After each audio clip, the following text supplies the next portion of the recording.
as light Benach of his nephew, as Kol Ruchusham Asher Achoshu, all of their possessions that they amassed while they were in Choron, Ves HaNefesh, and the souls Asher also that they made in Choron.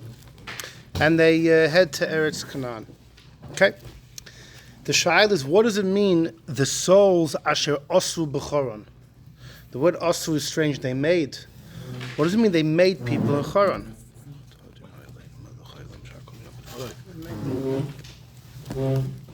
So Rashi, well known, Rashi gives two pshatim. Number 2 says Rashi, Asher Osu B'Choron, usually we take 20 minutes till we start. Now we're flying. Asher Osu B'Choron, they made in the Choron.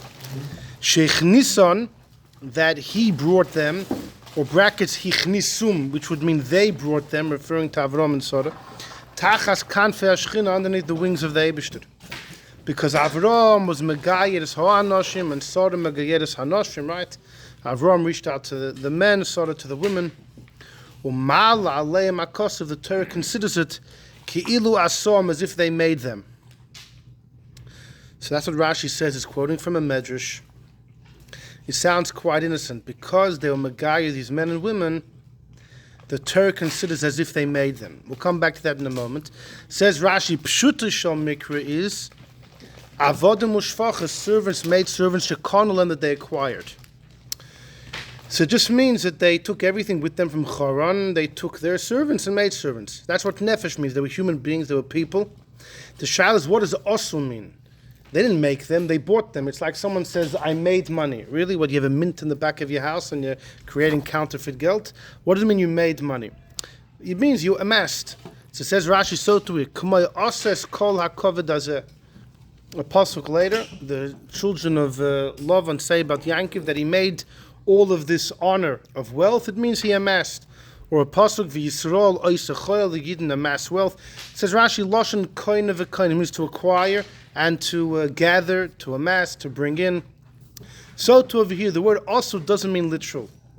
But that's in the Pshat. In the Pshuta Shal Mikra, it means his servants and maid servants. Also means that he amassed them. But in the first Pshat of Rashi, also is literal. In the first Pshat, also is literal. And Nefesh doesn't mean the servants and maid servants. It means the men and women he and Sarah were Megayer. So why is also literal? Why would also be literal then? They still didn't make them. Maybe they influenced them, they helped them, they taught them, they trained them. Why in the first Pshat would it be literal? Giving them an nefesh kiss?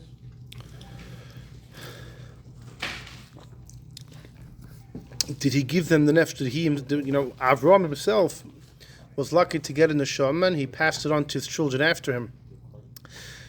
Did he give them a nefesh kiss? Well, the child, what does it mean he was Megayah them? Was there real gerus before Matan Torah? Could you even really become a Jew? So some look at this Rashi and say this is the source to the idea of ger shenis gayer k'koten shenolut.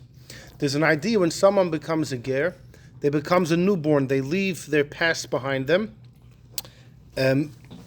mainly as far as their family, their relatives, right? A boy and his mother, they convert, minat Torah, they could marry each other.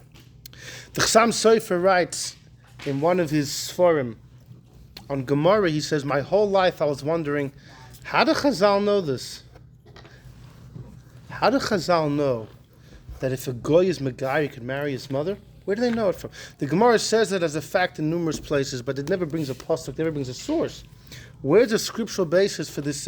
It's really a groundbreaking idea. I mean, you want to tell a ger it's a new life, it's beautiful things, but to halachically then allow the guy to marry his mother or his sister, that's quite remarkable. And the Chassam Sofer says, my whole life I was searching, I never found. He says he never found. He offers a couple options, each one he negates, he throws out. He's left searching. So look at number 3 for a minute. Number 3 is from the Sefer Pardes Yosef. This is contemporary. The original author passed away, and now there's other people who took over it. It's a commentary on Chumash where it quotes from anywhere and everywhere, touching upon so many different areas of any pasuk in the Chumash. And so number 3 says like this: or the oid bekovetz Maria. Look at, there's a kovetz called kovetz Maria. He quotes from all these random publications that came. We don't even know what these things are. Shehevi hagoyin Reb Yud Daled Goldstein Zal Makar Mefurish LeInyan Zeh. So this issue that the Chassam Sofer is searching and searching, this Rabbi Goldstein found the source. B'divrei HaRa'avon, in the words of the Ra'avon. Now the Ra'avon was one of the Rabbi Eliezer ben Nosson. He was one of the early Ashkenazi Rishonim, and in his Chidushim to Yavamis. So it's a very rare sefer. So how many people look into it? Not too many. So Baruch Hashem, this Rabbi Goldstein brought it to our attention. Shekasa v'zel Shona. The Ra'avon says like this: Asmachta, Bochrim. I'm going to have it's a little bit disturbing this year. Can I ask you to go somewhere else? Thank you so much. I apologize. Could you take the game with you, or it's? Thank you. I appreciate it. He says, "Va'asmachta legershin is gayer." What's a scriptural basis to the idea that if a ger converts, he's a newborn? It's from es hanefesh asher asu b'choron. The Ravon says this pasuk. Va'amrinon bebreshis Rabbah. The Ravon quotes the same medrash that Rashi quotes. Avram was megayer the men, Sarah the women. Va'apasuk made, and the Torah testifies with the word asu that Avram and Sarah, who converted them, asu oisam, they made them, not their parents, loyal them, not those that bore them. So he's saying the fact the first pshat in Rashi, the medrash, which is learning asu literally they made, and nefesh refers to the converts, is a proof. A convert is a new made person. So it's a clear source to the idea. So it's actually from the Ra'avon, one of the early Rishonim. Then he just says in the same Kovitz, in the same Torah journal, Kosav, the Rabbi Stern writes to be push away the proof, because it's Mefurish in the Ibn Ezra Sham the Nichsav Ramavinu. If you look in the commentary of the Ibn Ezra in this week's parsha, Nefesh Asher also does not refer to the converts; it refers to the avodim that Avram owned, and the Nefesh Hainu Yelidei Bayis. The Nefesh are those that were born in Avram's house, meaning Avram owned the mothers, the maidservants, and they had kids. So that's Nefesh Asher also, like they're Avram's property. They're Avodim, so they were servants. Or also Kamaikano, the other pshat that also means like to acquire and to amass. V'chein so to also lease the chayil lazeh, the same, to amass money, and so Rashi writes some shuto shel mikra, and therefore eich nismech hazeh lahatir arayis leger. How could you use this medrash to allow a ger to marry his mother when there's a simple way of learning the pasuk? But it's a part of Rashi, no? Can't possible. It's medrash. Rashi's just quoting for the medrash. It doesn't become any greater l'cher because it's a medrash already, from hundreds of years before Rashi. So therefore, you can't learn it. Halacha ein lameidin midivrei agada. You can't paskin based on a medrash. There happens to be a debate between By Ashkenazim and Sephardi Rabbanim throughout the generations. That some took it literal and some said some took what literal. Some said that the Gemara, that the Aggadis in Gemara are 100% real. Some Even said if they're real, doesn't mean you could paskin based on them. What? That's something else. Exactly, if the Gemara means literal, the Gemara is metaphoric. But paskening based on a medrash, on Agadata, is a dangerous road. There's a debate in the poskim between the Noidu Yehuda and the Shvus Yankov, two big poskim from 250 years ago. They debate of whether you bechlal can't learn from medrash, or you can only not learn from medrash if there's some proof in the Gemara against it. One of them holds if it's Gemara versus Medrash, you throw out the Medrash. But if there's no source against it, then maybe you could. The other one holds you could never learn from Medrash. Listen, because you're going to say because they were Megayer them, and it says also means you're a newborn, so you can marry your mother. It's a bit of a... Yeah, it's hard to...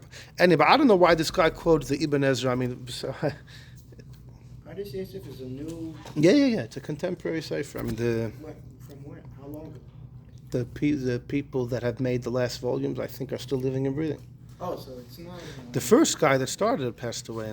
But they're quoting here from these old Kovtzim, and the point is that they did us a favor because they publicized this teaching of the Ra'avon, who was one of the early Rishonim, who said that this medrash is the source that Gershon is Gaika Katan Shenoilet.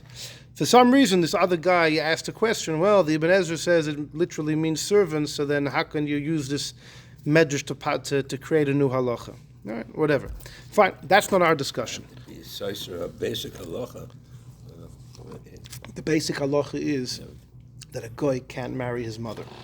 So now that the Megayer he could, how could you? The basic halacha is it was biblically prohibited a day before. Now he became Jewish, all of a sudden became mutter. I mean, such a strange halacha.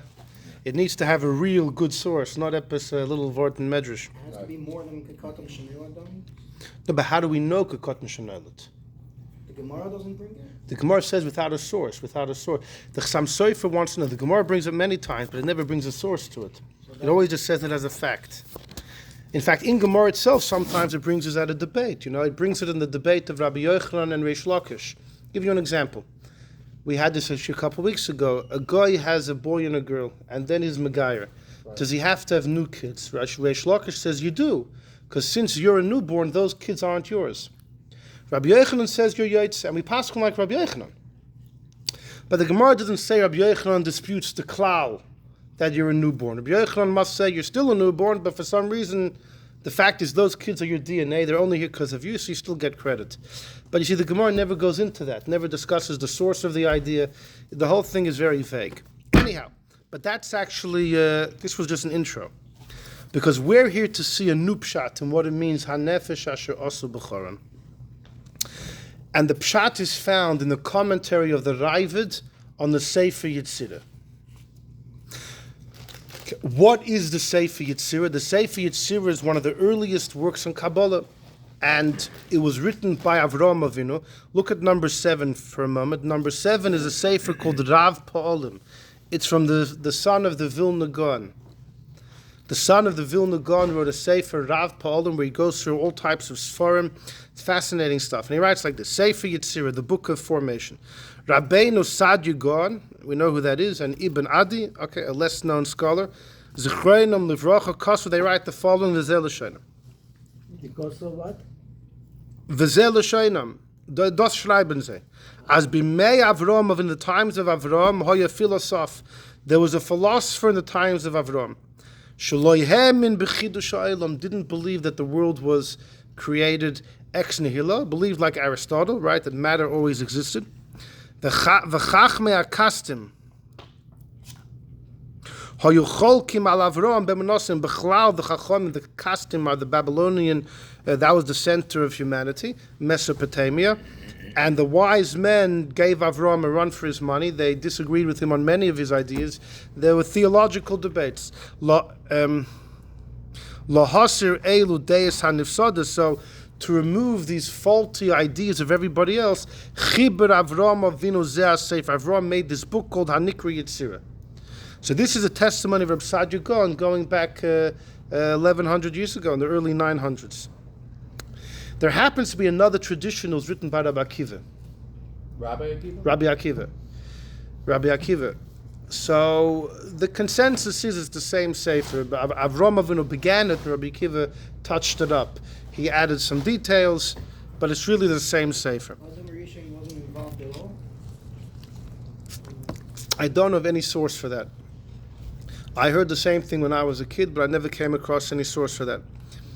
Well, we have Razil HaMalach, right? The Sefer Razil HaMalach, which was put together by Rabbi Lozer Reikeach, the student of Rabbi Yehuda HaChassid, the Baal Reikeach. But the ideas are attributed there to Adam Arishan. There's another Sefer of Kabbalah attributed to Noach called Sefer HaRozim, the Book of Secrets. We know the Yidden had it during the second Beis HaMikdash, so it goes all the way back. Apparently, what it says in the beginning of the Sefer, apparently that Noach, when he was in the Teva for that year, Malachim came and taught him Torah, Wow. After he fed the animals, he went upstairs and boom, he had a shir. And he wrote down all these secrets. So there are ideas that go back to Noach, back to Adam Arishan, but Avram Avinu put the Sefer Yetzira, at least a chunk of it, Avram Avinu put pen to paper. Sefer Yetzira has been a very popular Kabbalistic book ever since, and so many commentaries have been written on it. There is a Pirush on the Sefer Yetzira that's called Reb Sadia Gaon's Pirush. which has startled people because Reb Saadia Gaon was not known as a Kabbalist. He was known as a philosopher. We know he writes in his Sefer Emunas V'Deis, very against Gilgulim and things like that. He laughs at that. He wasn't known to be a Kabbalist. And all of a sudden we have a commentary in Sefer Yetzira. It's all about the secrets of the Aleph Beis from Reb Saadia Gaon. Very strange. I saw that, what's his name? The Beryl Wine, the historian, makes note of it in one of his books. That Reb Saadia Gaon, a rationalist, but he wrote a commentary in Sefer Yetzira. But the truth is, it's not his Pirush. We know that it's not his Pirush. One of the it just has his name. Somebody wanted to print it, so they put his name on it. It'll be a better sell. We know it's not from him because in his commentary there's a story that it says Rabbeinu Tam once met the Ibn Ezra, Avraham Ibn Ezra, who was a great philosopher. And Avraham Ibn Ezra told Rabbeinu Tam, let me show you the power the Eibush to put into the Aleph Beis. And the Ibn Ezra created something. He created something with the letters of the Aleph Beis. He created an item. And then he sucked out the chayes in front of Rabbeinu Tam. The truth is, Yaakov Emden says that whoever believes the story, he says the story can never have happened. Because Ibn Ezra was a philosopher, he wasn't a Kabbalist. And there's problems with that because we know the Ibn Ezra did write stuff on Kabbalah. Okay, these are interesting things that keep going back and forth. But this story of the Ibn Ezra creating some being in front of Rabbeinu Tam is recorded in the commentary of Reb Saadia Gaon on Sefer Yetzira. He lived 200 years before them. Now, that's the proof. That's one of the proofs. Reb Saadia Gaon lived 200 years before Rabbeinu Tam and Ibn Ezra. So that's proof he did not write. Yeah, exactly. So it's proof Reb Saadia Gaon did not write it. But he did write this about Sefer Yetzira? Yeah, apparently. So that doesn't mean he wrote a commentary on it. Anyhow. So on Sefer Yetzira there are many commentaries. Amongst the commentaries there's a work called the Pirush of the Raavad. The Raavid's commentary on Sefer Yetzira. Now we've discussed, I think in the past, there were 3 Raavids. They all lived at the same time. There was one who was in Spain, who was a great philosopher. He wrote the Sefer Emunah Rama, the great Emunah. And unfortunately he was killed al Kiddush Hashem. He was a historian. He wrote the Seder HaKabbalah. L'chaira wasn't him. It was one of the other 2 Raavids. Now the other 2 were father-in-law and son-in-law. The father-in-law was the author of the Sefer HaEshkol. The son-in-law, known as the 3rd Raavid, is the famous Raavid who always argues on the Rambam, the famous the Tefillin of the Raavid, and we had shiurim about him, and he was known to be a major Kabbalist. So l'chaira it's him. L'chaira it's him. Reb Chaim Vital writes, I heard from my master, the Arizal, that the Raavid's comment in Sefer Yetzira is not from the Raavid. It's from somebody else completely. See, not only the Sefer is mysterious, but even all the commentaries. It's all phantom and mystery and. But so we who? know that the Sefer is authentic, meaning yes. that what's written in right. it is present. So who wrote it? So the Chidot undercovers who wrote it. It was a guy named Rabbi Yosef HaAruch, Rabbi Yosef the Tall. He was a student of the Rashba. So you're talking mid-1300s. Had it been the real Rav, it would have been the mid-1100s. So it was late, it was the mid-1300s when Kabbalah was getting really big in Spain because the Zohar had just come out 50 years before, so it was fine. What does it say in this commentary that's from the Raavad? It has the name the Raavad, but now we discover it's really from somebody else. It says there, you know what it means, Es HaNefesh Asher Osu B'Choron? Avraham Avinu wrote the Sefer Yetzira. If you learn Sefer Yetzira, you could figure out how to create things. Avraham Avinu created many people. He created golems. He created golems with his Sefer Yetzira. That's what it means. Hanefesh Asher Osu. He literally made people. He had a whole army of people. Makes sense how he was one, first of all, for protection. He was one guy against many. These people wanted to kill him. They kept on telling Avraham, if your ideas are true, why are you alone? I have 10,000 people here with me. It was a whole army of golems that he made. But then they're more like a golem where they can't talk. They're not like real. People. Yeah. No, people just can't talk. You wouldn't be. We would look at them and we would just think they're mute. So that's what's brought in the commentary of the Ravid on Sefer Yetzira, which we've just mentioned is not from the Ravid, but the Chidah says it's definitely from someone very great, Rabbi Yosef Ha'aruch, Rabbi Yosef the Tall, who was a master Kabbalist in the 1300s. And now we know how his grandsons knew how to make golems. Zombies. No, the grandsons, the Shvatim. The Shvatim, yeah, okay. Look at number 8 for a second. Number 8 this is also from the Sefer of the son of the Vilna Gaon. V'zeh lashon Reb Menachem Tziyoni Parshas Lech Lecha. He says there's a Kabbalist called Menachem Tziyoni. We've mentioned him in the past as well. Reb Moshe Feinstein says you shouldn't learn his stuff because he writes strange things. We had a shir about if you're able to tamper with the Torah. But the Menachem Tziyoni says 700 years ago, in number 8, Ves HaNefesh, on the pasuk, Menachem Tziyoni is a commentary. It's a commentary on Chumash on Lech Lecha on a Nefesh Asher Asu B'char, and he says Mesoyres B'Yadein. We have a tradition, Me'avisena from our forefathers, that Avraham Avinu Chibur, he made Sefer Yetzira al Maskunta, means the entire Sefer. Ki Hashem Itay, God's with him. V'dai L'chol Maskil, and there's enough there for anyone that wants to intellectually seek it out. What's the Tziyoni saying? Why is he mixing Avram with the Sefer Yetzira on the pasuk HaNefesh Asher Asu? Very strange statement. Like, read this. How do you make sense of this statement? HaNefesh Asher Asu B'charan, Avram made Sefer Yetzira. What's the connection? So now that we have the comment of the Ravid, in that comment of Yetzira, that now you understand the connection. Yeah. Avram used Sefer Yetzira to actually make nefoshes. Now, where does this come from? The idea of being able to make a golem. I'm sorry that's a little out of order, but look at number 6, is the commentary of the Rosh. The commentary of the Rosh on the Parsha. In Parshas Bereshis. In the end it says, in the times of Enosh, Oz Huchal, it became profane, Likroi B'Shem Hashem, which means that they started using the Eibish's name on other items besides God himself. And says the Rosh, a fascinating story. Malamed, it teaches me, Bo b'nei Ador v'shol le'Enosh. People came to Enosh, Adam's grandson. They asked him, Mash Moshe Levichu, who's your father? Amalem, he said, Shes. They said, Shmoi Shel Avi, who was your Zayda? He said, Adam. And then they asked him, who was Adam's father? Ma Shmoi. What was his name? Amalem, he said, Adam didn't have a father. Lo Yehoya Lo Av, he didn't have a tata. HaKadosh Baruch Hu bara golem in haaretz.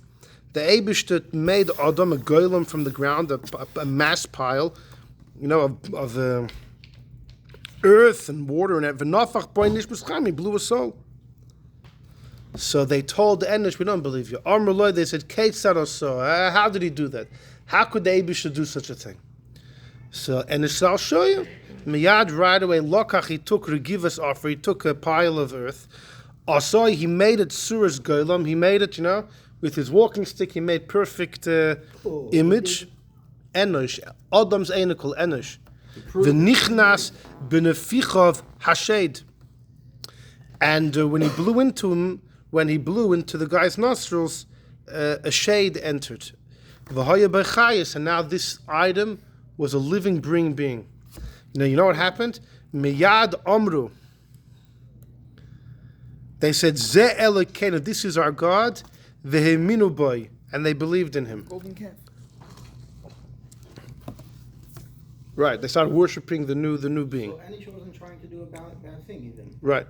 They didn't realize after a bit that this guy couldn't talk and there wasn't much to him. Well, it doesn't say the end of the story, but. Did he walk around 7 times? So this is what the Rosh says. Deactivated. We don't know what happened afterwards. Der Enosh, he's Shlisha. Yeah, they're right. There was a Mabul that destroyed a third of the world. Now people ask on this, L'chaira, this is Adam's. These people were Adam's grandchildren, but they forgot everything so quickly. So the truth is, the Rambam writes in Moreh Nevuchim that only those names in Sefer Bereshis that says they lived for 800, 900 years lived that long. Everybody else lived regular lives. So this could have happened 1,000 years into the world. The other people around are already 10, 15 generations from Adam. The Ramban disagrees with the Rambam. He says everyone lived a long time, but at least according to the Rambam, the story makes more sense. So we know that Enosh made a golem. Does the Gemara talk about it? Yeah, look at number 4. Number 4 is the Gemara in Sanhedrin. Omar Rava, we're back to number 4. Said Rava, Ibo tzadiki, if the righteous wanted, Bora Alma, they could create the world. Shnemer, as it says, Ki avaneseichem hoyuv mavdilim, your sins divide. Meaning like this. Sins divide, they get in the way between a man and the Eibishter. If a person is so pure, there's no sin, there's no divide. He's one, he cleaves to the Eibishter, he gets Hashem's power. The Eibishter created a world, I could create a world. Now the Eibishter created the world through the letters of the Aleph Beis. The Zohar says, Istakol B'Arais, Hashem looked into the Torah, through that he created the world. But even in Pirkei Avos, Basara Mamoris Nivra Ha'olam, it was with the letters of the Aleph Beis. You have the whole Sha'ar Yichud Ve'emunah, the Alter Rebbe about that. So then, if a tzaddik is pure enough, he could do the same thing with the letters of the Aleph Beis. And the Gemara says Rava. Now some say that's Rabbah, but either way, Bora Gavro created a man. He made a golem. Shadre lekamei de Rabbi Zera. He sent the golem to Rabbi Zera. Have a komishtoi badei. And Rabbi Zera gets a knock on his door, and there's a golem there, someone he never met. He starts talking to him. V'loi hava kamahadale. The golem says nothing. Mm-hmm. So Amar Rabbi Zera says, you're min chevraya, you're from my colleagues. You're not even human. Hadar la'africh, return to your dust. That's the story. Rashi says, how did he make the golem? That Rava used Sefer Yetzira, the letters, to make names of the Eibishter, and just like that's how the Eibishter created things, so a tzaddik can do the same thing. Continues the Gemara of Chanin of Rav Oshir. The two of them, Havayasi, they would sit Kol Ma'al Shabbat every Friday afternoon. Va'oski, they would be Oisik and Sefer Yetzira. So you see, the Gemara speaks about Sefer Yetzira, so it's been around for a long time. Umibrulahu, and they would create Igla Tilsa, a third calf. It's the best type of calf. Some say it's the third calf is the best calf, or it means a calf 1/3 of the size that it will grow, and very tender, like a white veal, like the shear we had, or the third birth, right? The third calf, third birth. So that here you have the Gemara discussing Amoraim that would create golems, that would create animals. Look at number 5, the Yad Rameh. The Yad Rameh is Rab Meir Halevi Abulifia. So he was one of the great Rishonim in Toledo in Spain, one of the first ones to come out against the Rambam. Even while the Rambam was alive, he fought. He actually sent letters to the Chachamim of... Shneir, here you are. We missed you. Missed you today. Not so good, because I missed you. I'll be better off when I see you. I missed you too. You found yourself? So, the Rameh lives in Toledo, and he gets hold of the Rambam Sefer. In the beginning, the Rambam speaks in Hilchos Tshuva about the world to come, souls without bodies, no mention of Tchias HaMesim. Huge red flag. The Moreh Nevuchim, the Rambam says many stories in Tanakh aren't literal, and this and that. He was furious. He sent letters to Lunel in Provence, in southeast France, hoping to get some support from them. Ironically, they were the biggest supporters of the Rambam. Rabbi Yonason of Lunel, Rabbi Aaron HaKoyen, and Rabbi Aaron HaKoyen actually wrote back to the Rameh. He says, you knocked on the wrong door, my friend. Not the Rambam, not in my house. And he, scathing. It got so bad that in Lunel, one of them wrote, his name is Meir, which is light, but is full of darkness. He wrote back, the Rambam Sefer is Mishnah Torah, but there's no Nakudas. Maybe it's Mishana Torah, changes the Torah. In the end, the Rameh decided he's not going to get any help in Provence. He sent letters to the Chachomim in northern France, the Bali Ataisvus. And they wrote back that in theory they side with the Rameh, but they're not, due to their tremendous reverence for the Rambam. They have questions, but they're not coming out against it. So the Rameh, therefore, his fight cooled down. No one was with him, and he... Rameh, what was his full name? Rab Meir Halevi. Abulifia was his last name. He didn't meet the Ravid? He could, in theory, the Ravid passes away in 1198. The Rameh is born 1170. But I don't know that we met. The Ravid's in Provence, he's in... There were a number of people that were intensely concerned with the Rambam's works, and when the Ravid came out with his critique, people were like, Baruch Hashem, someone spoke out. He spoke out on behalf of all of us. They quieted down. Anyhow, but the Rameh happens to have been a Kabbalist too. He wrote actually a Sefer on Sefer Yetzira. This one I think is actually from him. He called it Lifnai V'Lifnim. He wrote a Sefer on Sefer Yetzira. But this is his Sefer from the Gemara in Sanhedrin, number 5. He says like this: Ma'aseh, the story of Rabba bar Nachmani, the story of Rabba, the son of Nachman, which is the famous Rabba, the Bara Gavra, that he created a man. Now our Gemara says Rava, but his version was Rabba. Okay. Yesh Ermim, some say Zaydei Sefer Yetzira. Through the book of Yetzira, Shemalamdai, it teaches you Tzirif Oisius Shel Shem. It teaches you how to put together the letters of Hashem's name. And that's actually quoting that from Rashi. Va'anan Mesayim, but we conclude about this, Deloy Solka HaMilsa El L'Tzadike, Kedomino Le'el. He said, I already told you before, this thing is only for, and perhaps only works for tzaddikim. Now, if somebody is not worthy, even if they play around with a combination code till they get it right, it still may not be effective at all. You have to be worthy. And the truth is, there's different levels. Even if someone's worthy enough to get it going, but if they're not pure enough, it'll wreak havoc upon them. Reb Chaim Vital writes in Shari Kedusha that it's so dangerous to use this practical Kabbalah type of stuff because it can bring devastation. He brings 2 proofs. One is from the story of Yosef Del Arena, who was a great Kabbalist who tried to bring Mashiach in the 1400s. He summoned the Samach Mem in the body of a dog, and he had it in chains. A whole long story. And he ended up, according to many, taking his own life. He went crazy. Another story, says Chaim Vital, is a story of Shlomo Molcha, who was a young man in the early 1500s who also tried to bring Mashiach and was murdered.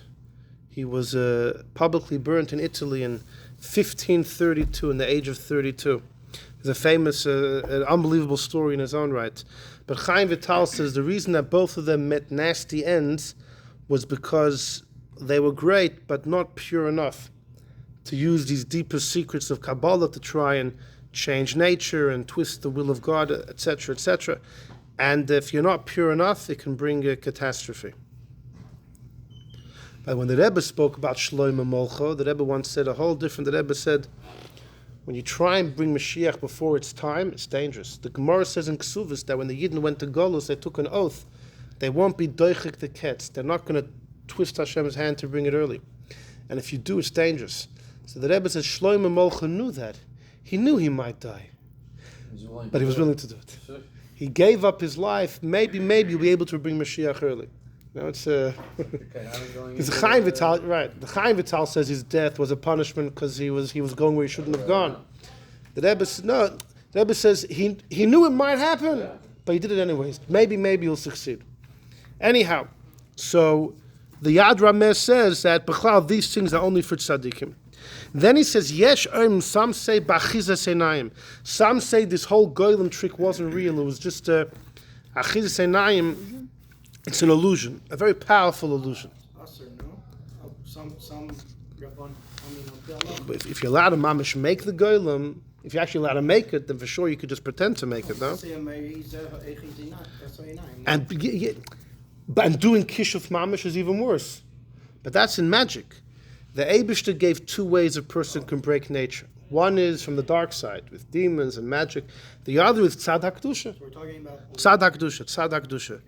That, Sefer Yetzira, it has to be time. yeah. Right, Tzad HaKdusha is fine.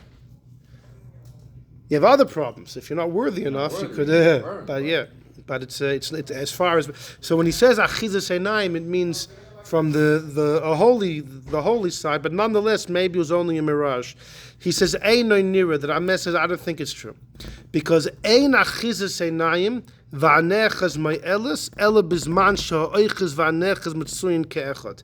For an illusion to work, the illusionist and the perceiver have to be together.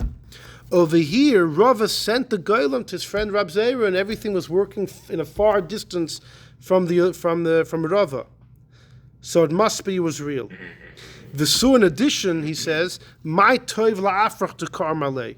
Rab Zera commanded he destroyed this golem. If the whole thing was a mirage, he didn't have to tell him that. Now I don't know. Maybe that's the way you destroy the illusion. I don't know. But the Rameh says that this was the real deal. It's not a ghost. I know, yeah. It's an illusion. You don't have to destroy it. So how? But if I don't know. How do you? This was a. It's a powerful enough illusion that Rab Zera didn't realize right away what it was until the thing wasn't responding. I mean, even this illusion is pretty real. So how would you? I don't know. It's an illusion? He brings Rameh says there are those who say that this golem was an illusion, but they're fitting it into the story, which is that this guy came, Rab Zera is talking to it. It took a couple moments to Rab Zera notice from the lack of response that this guy's a golem. Otherwise, the illusion, even those that say it was illusion, say it was foolproof. Anyhow, but the Yad Rameh, he himself learned that this was real, the real deal. Fine. So we know that Enosh did it. We've established Avraham did it. That's what the Chizkuni says. The Ravid says has come to Sefer Yetzira. Avraham did it. That's the Nefesh Rasu B'Choron. Avraham also made animals. We had a whole shir last year on Parshas Vayera about the cow that Avraham. How did Avraham serve milk and meat to the Malachim? Because it was a magical cow. It was Ben Habakar Asher also he literally made the cow. Right. There was a whole story there behind that. And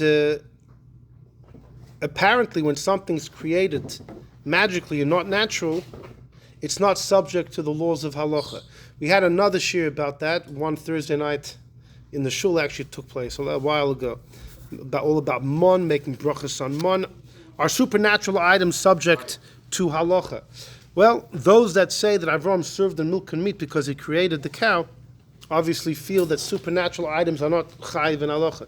You mentioned the Shvatim, the famous Shalah. The Shalah says, what was the debate of Yosef? Yosef tells his father that my brothers are eating Eiver min achai. They're hanging around with strange women. Leah's kids are making fun of Bill and Zilpa's kids. So everyone asks, if what Yosef's saying is true, a question on the Shvatim. If it's not true, how could Yosef say it? So the Shalah says like this. Avraham taught Sefer Yetzira to Yitzchak, who taught it to Yaakov. Yaakov taught it only to Leah's kids. And Yosef was too young, and Bill and Zilpa's kids, their lineage wasn't pure enough because their mothers were maidservants. At least at that point, they couldn't learn the secrets. So the Shvatim, they made animals, and the Shalah says they weren't chayiv in Eiver min achai, they're supernatural. The women they made were golems that they made. And the sons of Bill and Zilpa were begging Leah's kids, teach us the secrets. They said, we can't. Your mothers were maidservants. But Yosef only saw the exterior. He hears them making fun of Bill and Zilpa's kids. He sees them with women, Eiv Menachai, etc. That's what the Shalah says.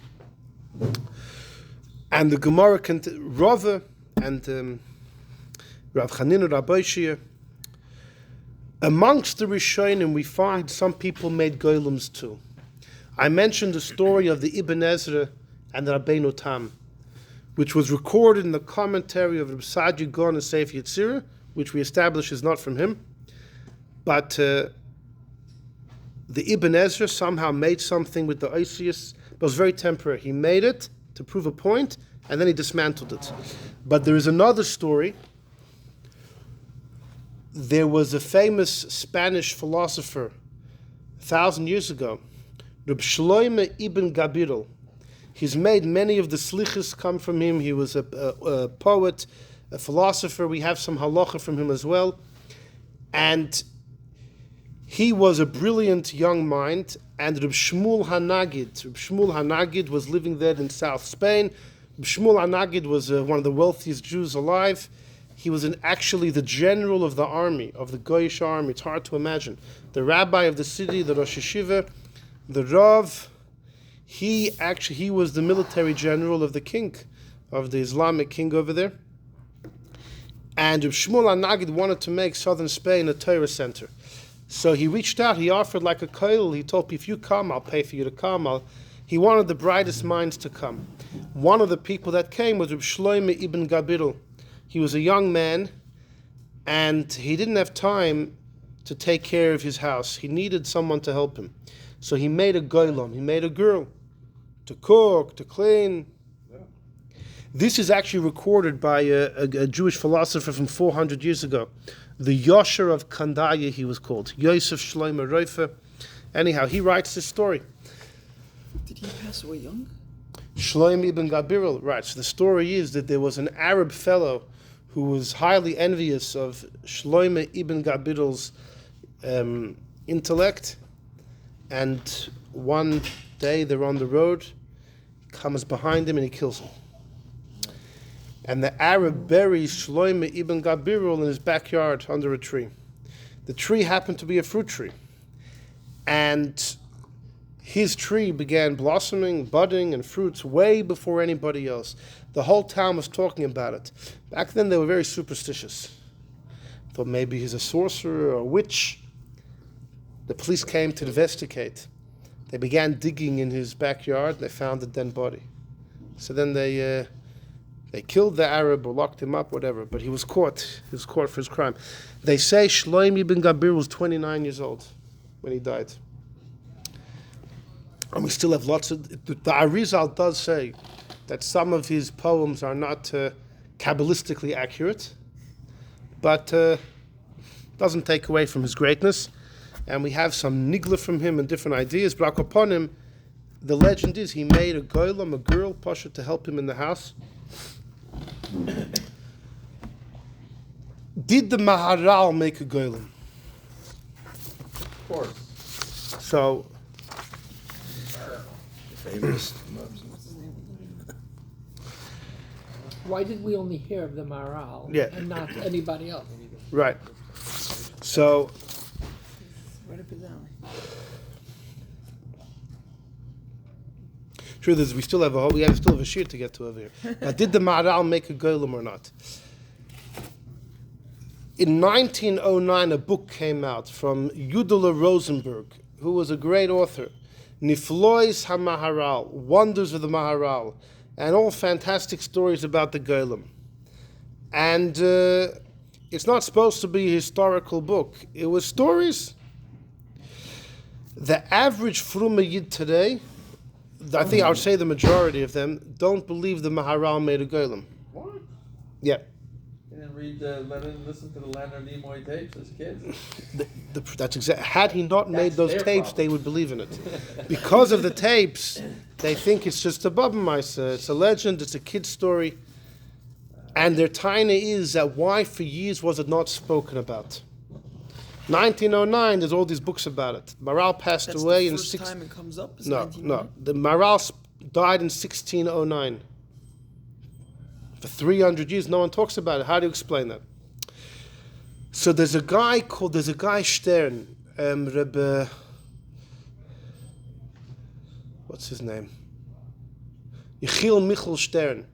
He's a huge guy today. He's written tons and tons of Sfarim. A huge scholar in Eretz Yisrael. He's written mamish Sfarim on every part of Torah.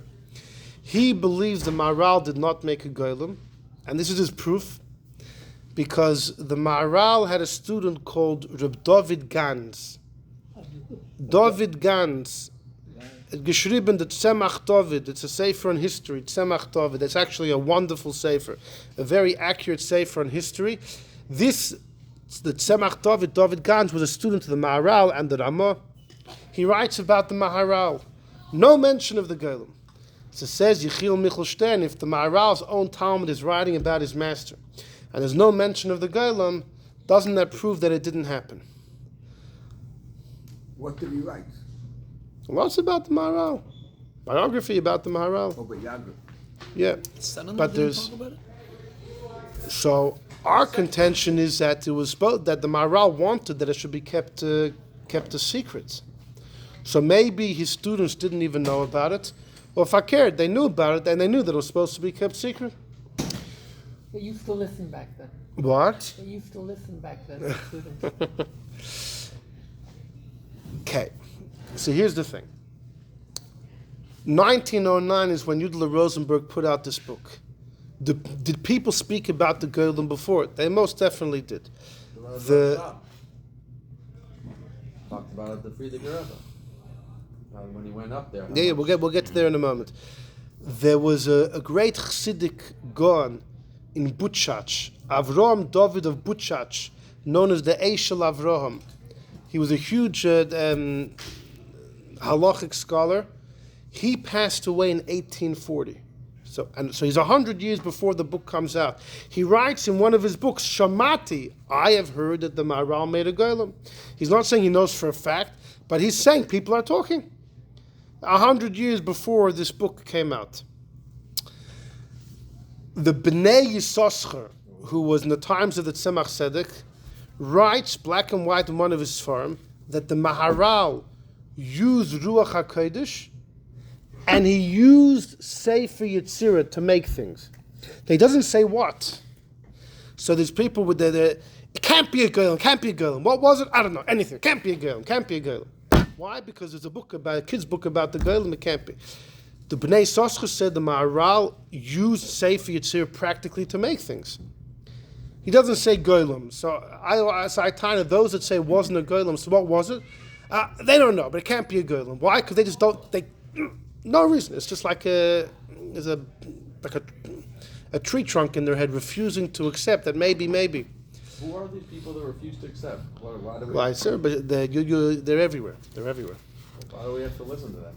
No, it's not because they're diminishing the covet of the Maharal. No, but just because they can't get the concept. Great. There's so many. Einstein said, small minds can understand small things. Exactly. Big minds, and they usually not the things that they can't understand. So they can't understand it. It doesn't make sense. To them. That's why. That's the reason. We don't know that. There's no evidence of that. That's just. One more raya, pro the golem, is the following. There was a biography written on the Maharal hundreds of years ago, a long time ago. On the bottom, there's footnotes by someone who was involved in the printing, I guess, and the guy writes, I heard from the mouth of Yosef Shaul Natanson, who was a great rabbi of Lemberg. He was pro-machine matzis, but listen to the story. Yosef Shaul Natanson, who was the great Rav of Lemberg in the times of the Tzemach Tzedek. And Yosef Shaul Natanson told this guy says, I heard from him. He said, Rabbi Natanson told me he was in Prague, and he wanted to go upstairs, Maharal's shul. And the shamash of the shul, an old man, told him, listen here.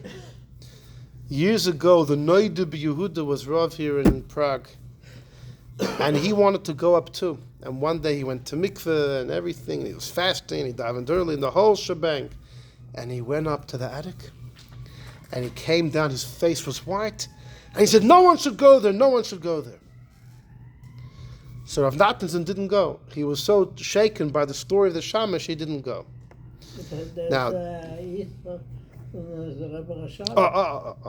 so by us, we have two stories that I know of. One of them is Reb Leivik, the Rebbe's father, and the Rebbe Rashab were in Prague. And the Rebbe Rashab said he wants to go up. And he went up to the attic of the Maharal Shul. He came down, his face was white, and he said, Taka, no one should go up. Yeah, so they didn't say golem, but there's something there. Is that the story? Somebody was on the floor, laying standing on the floor to see something. It was a whole. I don't know. The others. I mean, it's still there today. Maybe if you want to go. Yeah. No, they said the Nazis came and cleaned the whole thing out, and who knows. But the other story that the Rebbe used to repeat, and this has a twist. The Rebbe repeated, it's in Likutei Sichos, that when the Frierdiker Rebbe was a child, he was with his father in Prague. And the Frierdiker Rebbe paid off the shamash to go up. And the Frierdiker Rebbe went up. He was young? Yeah, he was young. Kid? I think that's what it sounds like. He was And this says in the Sichos. yeah, famous story, yeah. In the Sichos. They were quoted a few times in the Sichos, And the Frierdiker Rebbe then came down. He saw whatever he saw. When he told his father what happened, the Rebbe Rashab rebuked him, and he said, for months I had to work on fixing up the mess that you made. Yes. Now, the Rebbe a few times quoted, when I asked the Frierdiker Rebbe what he saw, he wouldn't tell me. However, there's a letter of the Rebbe, you could see the Rebbe's handwriting. Somebody wrote to the Rebbe, what's the deal with the golem? And what's the deal, did the Maharal make a golem or not? And the Rebbe writes back, you can see the Rebbe said, the Frierdiker Rebbe told me what was there. The Frierdiker Rebbe told me he saw the leftovers of the golem in the Rebbe's handwriting. Ra Masha Nisha Minagam, he saw what remained from the handwriting. From the golem. Yeah, I remained from the leftovers of the golem. So you have testimony of the Frierdiker Rebbe, but it's just incredible. There's so many Fruma Yidden that refuse to believe. It's like they've been brainwashed to think it's a hoax. No, they say the Maharal could have made a golem in theory. Golems were made by other people. The Maharal used Sefer Yetzira to make things, but he can't have made a golem. They refused. And I don't know, the raya that Rabbi Stern, who's a big Gaon, brings, because the Maharal's Talmud doesn't say anything about it, Fakir, the tradition is that the Maharal wanted it to remain a secret. So either his students didn't know, or Fakir, they knew, and they knew about the secret too, so he didn't write it. Why you say the students didn't know? It says clearly the students, what exactly had to do with the... Where does it say? What are you talking about? Where does it say? Remember, it says exactly the names of the students. Where does it say? In the storybook. Exactly the same names of the students. There's also a So what each golem. one had to think, they walked around and everything had to think. That's Leonard Nimoy's thing. Where's it from though? Who wrote it? I don't know if anyone wrote. Who signed his name on that testimony? In the Flois Maharal, that from Yudla Rosenberg, you have all the details. But There's a golem on the he'll be bridge. minded that he made up. He took a grain of truth that the Maharal made a golem, and he made all these stories. But So you think it's from that? Yes, so. I don't know. I just don't know anywhere else where it's from. There's a golem on I would the love, if I bridge. could, I would love On to the find. Charles River, there's a bridge. There's a golem. It says Kaddish, Kaddish, Kaddish on the bottom in gold. It's a famous bridge. There's a golem right in Prague, on the Charles River, right outside. The Goyim loved the story. So The people Christians loved this story. happens to be was there, and there's a whole story of why it Because- says Kaddish, Kaddish, Kaddish. They forced the Jews that's- afterwards. It was a terrible thing. But bottom line is, there's a figure of a golem on the That the bridge. It's Goyim hundreds made. of years old, a lot before. What does it look like? Really? I don't know. Okay, it's interesting. Very interesting. Like a big man. What's the story with the Nazis? There's a story that they went up and they died Put and his they, sword in there Yeah, and and died, died. or something went crazy or something. It's all Paralyzed. It just it's so all happens, folklore. I mean, who's testifying It this just what so happens happened? to be that shul was not touched by the Nazis. They did. They tried. Yeah, apparently they threw a bomb stormed on it, upstairs. and Goebbels is his what's it called was right next door. No, they didn't just destroy the shul, but apparently they went upstairs. They and went upstairs. moved They things. didn't touch the shul. They kept The it there. the brick and mortar of the Yeah, shul. they didn't Okay, destroy yeah, it. well, yeah, we And still they have it. wanted- Obviously, we still have it. And Goebbels was there, one of the worst Yamach Shemai people, and for some reason they didn't touch did they the clean shul. out the attic or they left the attic alone? They I said, heard yeah. they threw a bomb on it. Nothing happens.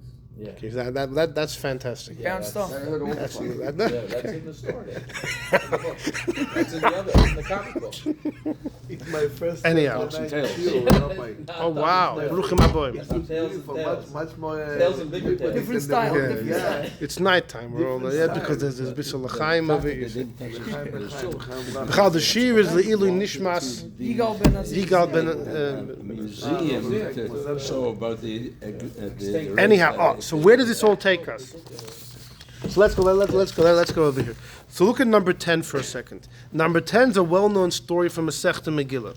Rabba and Rab Zera of the Sudas Purim Bahadi Hadodi. Rabba and Rab Zera made a meal with each other on Purim. Ibsum, they became shikr. Rabba gets up, he shechs Rab Zera. L'mocha, the next day, Rabba davens, va'achya, and he resuscitates Rab Zera. L'shana, the next year, Rabba tells him, Nesi Mar, why didn't you come back? We'll do Sudas Purim. Amalei, so Rab Zera says, Loi b'chol shaita v'shaita misrachish nisa. Not every time the miracle happened. The question is, wait a second. Rabba was a grois tzaddik. What do you mean? A tzaddik could be mechayim esu. Why was Rabba concerned that next time why was Rab Zera concerned that next year Rabba won't be able to bring him back from the dead? Rabba had the power. He showed he had the power to do it. If you could do it once, you could do it again. Now, this is not my shaila. The shaila was asked by the Kli Chemda. His name was Meir Don Plotsky, one of the greatest Torah geniuses about 100 years ago. And he tainas like this. When you make a golem, you can't give it speech. Like the story in Sanhedrin, the golem that Rava made couldn't talk. Rab Zera knew Rabba can always bring me back from the dead. If he could make a golem, he could. But just like if Rabba would make a golem, he couldn't give him the power of speech. If he bring me back from the dead, I won't be able to speak. Why was I able to speak when he brought me back this year? That was a miracle. That's not from Rabba, that's from God. He said, I'm worried next year. No, you'll be able to bring me back from the dead. But who said next year I'll get my faculty of speech back? That's how the Kli Chemda learns that Gemara over there. But look at number 9 for a second. This is the Pischei Tshuva. This is a halacha. Pischei Tshuva is an important halacha commentary on Shulchan Aruch. And it's in the laws, it's in the Yeridea. And he says, look at this in number 9. He quotes the Shalah that we mentioned, Daf Shin Gimel. Kasa the Shalah writes, we're number 9, about 5 words in. The behema shenivras, the behema created through Sefer Yetzira, like we find in the Gemara that they created an egla tilsa, a calf, on every Erev Shabbos. Mutu la'achloi ba'oidechai. The Shalah says you can eat it while it's alive. And this was the story of the Shvatim, that Yosef brought the story to Yaakov, that the brothers are eating Avram and Achai. Ki Yosef thought that it was a real animal. Says the Pischei Tshuva halacha v'nira mikol makom nonetheless. Oh, here. And he said mikol makom, it's also to eat it without shchita midrabanan because of maris ayin. So the Pischei Tshuva is a halacha sefer. So he's telling you should know halacha in case you ever have such an animal. He says midrabanan, there's an issue of maris ayin. People are going to see you tearing it apart and eating Avram and Achai. You got to shechta because of maris ayin. So then the shaila comes back. All the other leniencies, and eating it with milk, maybe the same thing. Marasayan, don't do it. Like this would change many of the things we said about this natural, the supernatural creations of Sefer Yetzira. But go to the next page. This is really where the shir begins, but we'll do it quickly. In number 11. Number 11 is a question from the Chacham Tzvi. The Chacham Tzvi, the Tzvi Ashkenazi, he's the father of Yaakov Emden. He was a Rav of the Sfardim, but his name was Tzvi Ashkenazi. Lo ya Sfardi. Even though his name is Chacham Tzvi, but he was Ashkenazi. And because I know, but he was a Rav by the Sfardim. He was in Amsterdam and he was in England. He was in almost every city in Europe because. No, well, that's why he had to run out of Germany. But he got into trouble with Balabatim in almost every place he was in. Strong-minded, a huge scholar, and his tshuvas are very weighty. And look what he says, Nistapakti, he spends a whole tshuva on this, in number 11. A person who's created Aidei Sefer Yetzira. If you create someone, ka'oisa sha'amr, like this that they say in Sanhedrin, that Rava made a man, v'chein hei'idu, they testified on my Zayda, the Goin, Rabbi Eliyahu Av Bezdin of the Holy Community Chelm. Who's he talking about? There was somebody called Eliyahu Baal Shem. There's actually 2 of them. The Frierdiker Rebbe in his memoir speaks that before our Baal Shem Tov, Yisrael Baal Shem Tov, there was Adam Baal Shem, before him Yoel Baal Shem, before him Eliyahu Baal Shem. That was Eliyahu Baal Shem of Worms. Eliyahu Baal Shem, his last name was Lunch. He lived in Worms. He died in the 1630s. This Eliyahu Baal Shem was 50 years older than him and lives in Chelm. And they were both major Kabbalists. And this one over here was the Zayd, or the El Zayd, or the Chacham Tzvi. And he made a golem. Why, a lot of people make golem? Not a lot of people, but a few people. I thought only one person. No.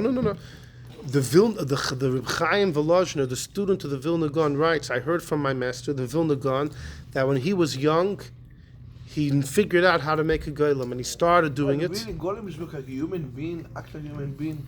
Lo medaber. Yeah. You can't tell. Really? Can't tell. Few people make it. Like Yeah. 200 years ago. Yeah. The whole, There's golems Oh, everywhere. Sefer Yetzira. There's golems everywhere. No, but, the whole first part of this We year. got a whole Exactly. Yeah. no, but so, are there Sefer Yetzira? Avraham Avinu katav it. No, but still there are people of Sefer Yetzira today? Yeah, I have one at home. You want it? And they know how to Come late at night. Very late tonight. I go to the. I have a walking Flamingo stick. Park. I said we don't have enough bochrim over here. So. And really, today people can Go to the create beach. No. The last one that's known is the Maharal. No? The Vilna. Oh, Well, you were saying now the Vilna Gaon. yeah. The Vilna tried to. There are other things.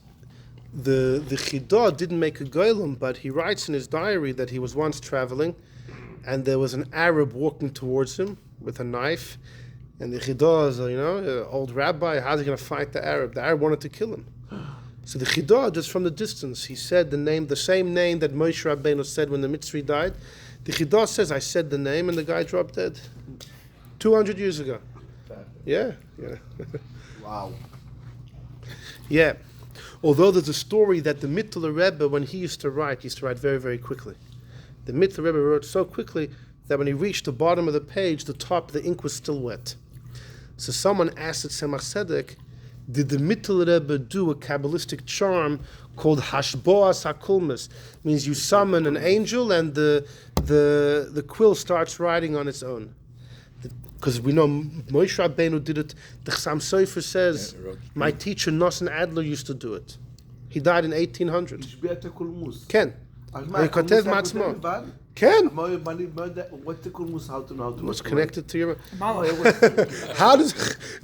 How is the thing moving on its own? The same way it moves on its own, it knows that it's connected to your mind. There's a special Before chip. Apple. Exactly, yeah, the same. Exactly. I said, well, 13 It's Sefer Bluetooth, Torah, it's one Bluetooth. Now you know what you're missing if there's a... 13 Sefer Torah, one day. Right. So the Shalosh says, Moshe... Like in Bluetooth. Yeah, Mama Chal Derech. So but you didn't have to stick any chips into your head. Never look at all those monkeys, right? What happened to all those monkeys, Nebuch? What did they say? They said all the monkeys were going to die anyways, right? They were all... Anyhow. So the Tzemach Tzedek said, Chas v'sholem, the Mittler Rebbe would not have done that. So people think the pshat is that the Rabbeim would never have used practical Kabbalah. I think the vort is more that you can't use it for no reason. The Chas v'sholem is Mittler Rebbe wouldn't have taken advantage, just to ride fast. But in cases of anyhow, we once had a shir last year, all the different stories. Yeah. We spoke about Yehuda HaChassid students getting eaten up by the animals and all those things. Yeah, so He didn't do it. because that would stam be abusing it. But if there's mamash a need, it happens to the Baal Shem Tz's Einikel, the Degel Machan Ephraim says, how did my Zayda walk on water? The Baal Shem Tov he used to walk on water. So the Degel Machan Ephraim says it wasn't through Kabbalistic tricks, it was with complete betochen. He knew the Eibishter wouldn't let him fall, and he was able to walk. So I would say over there as well, the Baal Shem Tov is not going to use Kabbalah Mitzvahs just to walk on top of water. But, when the Chidah had to save himself, it's different. Although the Sefer HaIkrim says the story of Yeshaya Hanavi.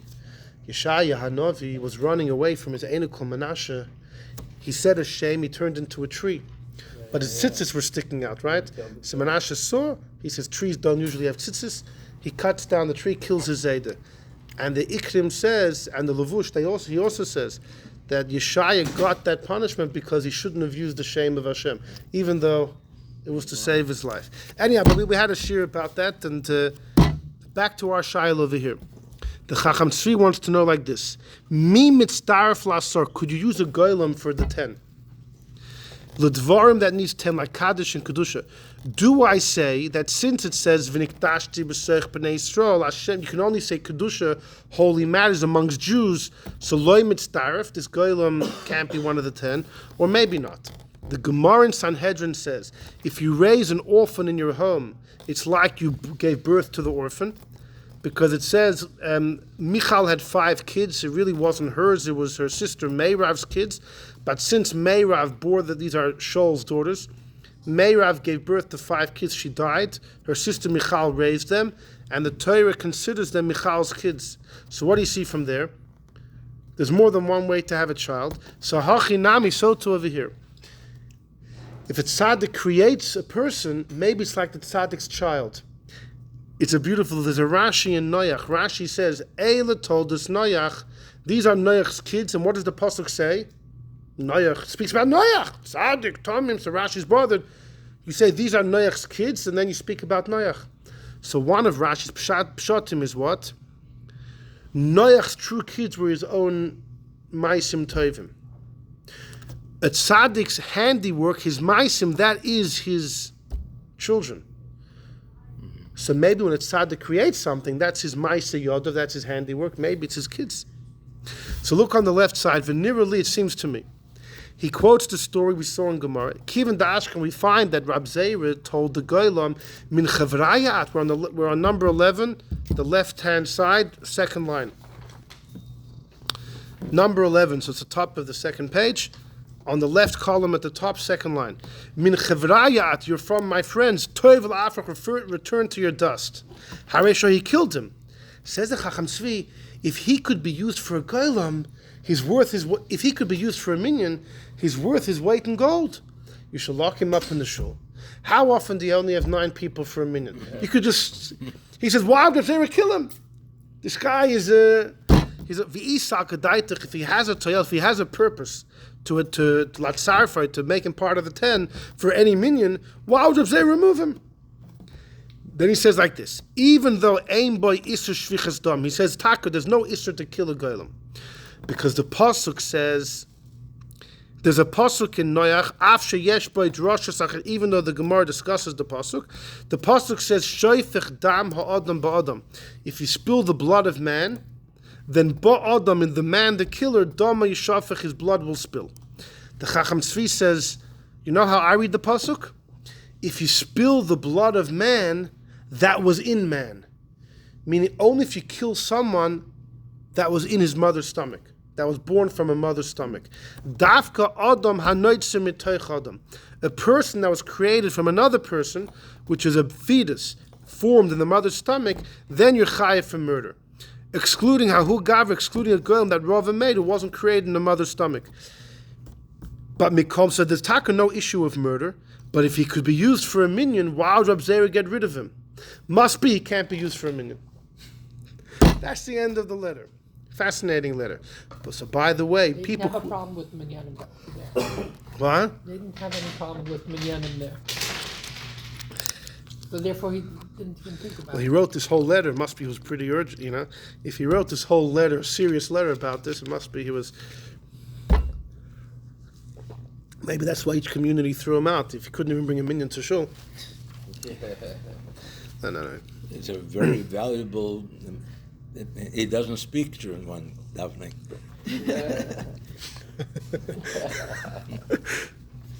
By the way, people quote this tshuva about clones. If you would clone someone, if you kill a clone, are you chayiv as a first degree murder? You chayiv for murder. That person wasn't formed in the mother's stomach. It's clone. Oh, I don't even know how to say it in Hebrew. אם מישהו עושה...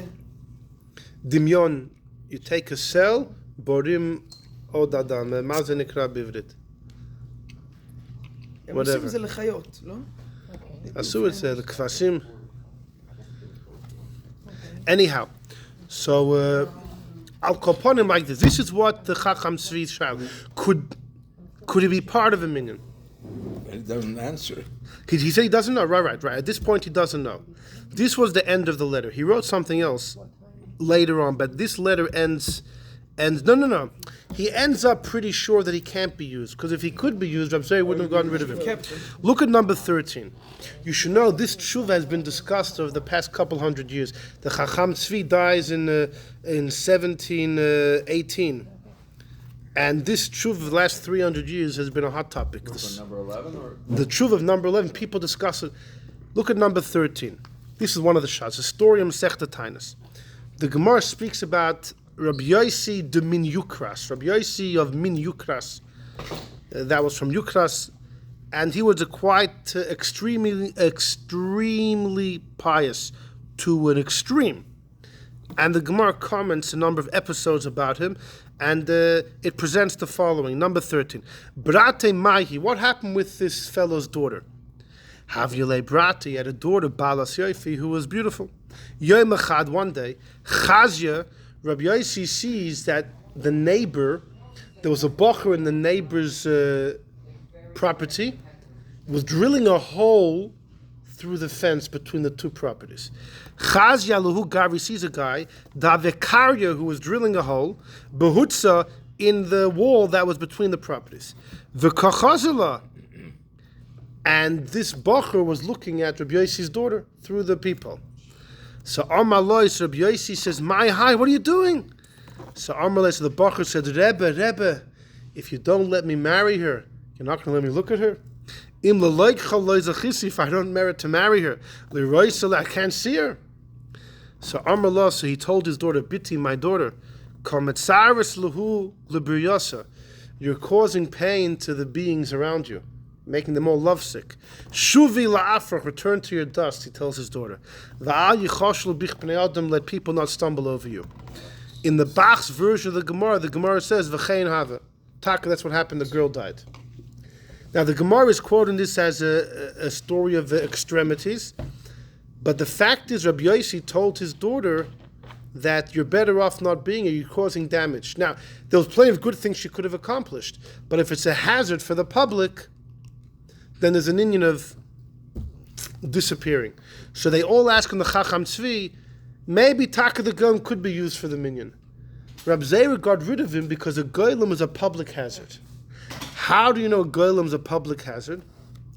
Because the Chacham Tzvi had a son, Rabbi Yaakov Emden. And Rabbi Yaakov Emden writes, he has a letter about his father's question here about, and Rabbi Yaakov Emden Bechlal, he writes, wait a second. For golem to be part of a minion, first of all, who said is human? Maybe the golem is a human body, but it's an animalistic soul. Who said it's human? In other words, why can't a golem speak? Usually if someone's mute, but they can hear, so they're normal, they're just mute. But can the golem not speak? Punkt, they're just missing that faculty of speech, or it means that their understanding, their das, is impaired. You know, so first of all, the Yankov Endman says like this. Who said a golem's a human? It could be it's an animalistic soul in a human body. Number two, even if they're a human, who said they're Jewish? What makes them Jewish? Number three, says Yankov Endman, even if they're Jewish, they're an imbecile. A shaita can't be part of a minion. So to get this by part of a minion, you have to prove he's human, prove he's Jewish, and three, that he's a pikach, he's aware, he's mentally developed. Yankov Emden says you could definitely not prove all those three things. So he questions his father's seriousness of this whole tshuva, but with respect, obviously. But Rav Yankov Emden, in his letter, he quotes an addendum to the story about their Zayd Eliyahu Baal Shem. Rav Yankov Emden says, let me tell you about the golem that Eliyahu Baal Shem made. This golem was growing, getting bigger and bigger and bigger. Beguf, yeah. Mitrachev. And this golem was Pasha going to destroy the whole Tanakh. He was getting bigger and bigger. So Eliyahu Baal Shem had disciplined. He wasn't like listening to his master, or no, he was. He's not a robot. He's not a robot. Golem is a robot. What they do, he have no control. Nobody control him. Yeah, but there's accidentally b'shoiga, he walks out the door. He'll destroy the doorway. He doesn't really think. Maybe it's like an animal. An animal, you can train an animal. Animals are still very maharsim, the mishabrim. It's So then alachas kama v'kama that he's a sakana to society. Akoponim, Eliyahu Baal Shem Tov saw he needs to take away the chayas from the golem. So the golem was lying down. Eliyahu Baal Shem came.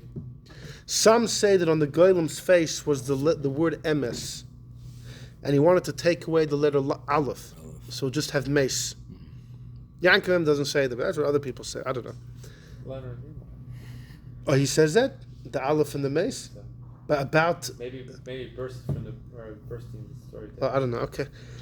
So Eliyahu Baal Shem tried to take off the name of Hashem, or whatever it was, and the golem realizes that he's about to be, put under. He strikes Eliyahu Baal Shem. He gives him a big scar on his forehead. And Eliyahu Baal Shem was able to overpower him. And he stripped him of his energy. So you see that a golem could be a danger to society. So people ask on the Chacham Tzvi that just like the story on Tainus, Rabbi Yossi told his daughter, with all the good milas you have, if you're a danger to society, it's better not to be here. So maybe a golem could be used for a minion. But because a golem is dangerous, Rabbi Zeh removed him. So there's no proof that he can't be used for a minion.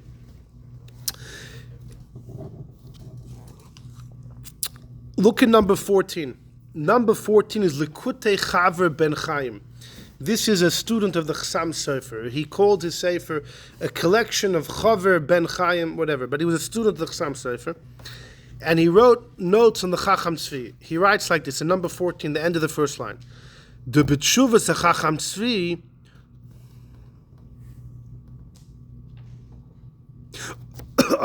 I'm doing it out of order. We first have to see. I'm sorry. You got to see number 16. Number 16. Sorry. You want to see number 12? Okay, we'll do number 12. I know. Okay, it's getting late. So let's go to number 16. We'll come back to 14 in a moment. Number 16 is the Gemara, which is the greatest challenge to the tshuva, the Chacham Tzvi. And the last 200 years, everyone's discussing what the Chacham Tzvi is going to do with this Gemara. Look at number 16. The Amar Rabbi Shulban said Rabbi Shulban Levi, Tisha of the Eved Mitzdarfin, 9 people, 9 adult Jewish males, and an Eved Kanani, which is a guy you buy, becomes your Eved. He's a quasi-Jew. He goes to mikveh, he has a bris, but he's not really a ger. He's only chayiv in mitzvahs like a woman, etc. But he could be the center. He could be number 10. Frekt, this is the Gemara in Brachas. Frekt, the Gemara Mesaveh, there's a story of Rabbi Eliezer. Rabbi Eliezer once entered the shul. V'loi matzasor, there was no 10, they were missing. V'shichrer avda, he freed his slave. V'shlimer lasor, and now when the slave becomes freed, he completes his ger, so he's a full ger. What do you see from that story? Shichrer in, it works if you free him. Loi shichrer loi, not if you don't. But Rabbi Shulban Levi said that the Eved could be the center. So why did Rabbi Eliezer have to free the Eved? He could have just used him as an Eved. Says the Gemara, no. In the story of Rabbi Eliezer, there were only 8 people. Trei Tzricha, they needed 2 more. Shichrer Chad, so for number 9, he freed the Eved. And number 10 was Taka Rei V'nofik B'chad. And they Taka used the other Eved for number 10. So says the Gemara, Behechi Ovid Hachi. How could Rabbi Eliezer free a slave? Rav Yehuda says, whoever frees a slave violates the mitzvah's essay. La'olam behem ta'avodu. You have to only avodim forever.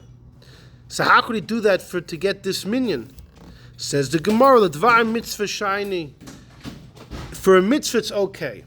Frek the Gemara, what? That's a mitzvah ba'avera.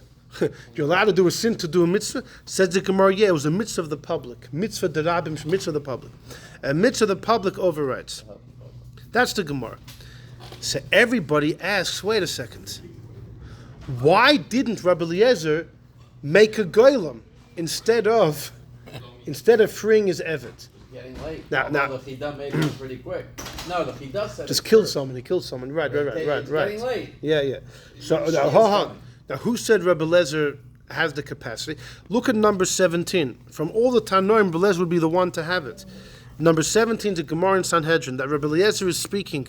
Which Rabbi Eliezer? This is the Rabbi Akiva's teacher, Rabbi Eliezer ben Hyrcanus.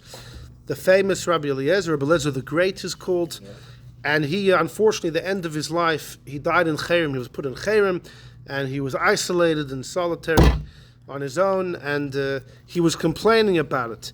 And as he was dying, he said, what are all the knowledge that I had? And no one came to collect it. He said, V'loi oid, he says, Ani shoyna, I teach 300 halachas, some say 3,000 halachas, in planting cucumbers with magic. Okay? And no one ever asked me about them except for Akiva ben Yosef, Rabbi Akiva. That one time the two of us were walking, and he said, Rebbe, teach me the secret, the magic of planting cucumbers. I said one word, and the field became full of cucumbers.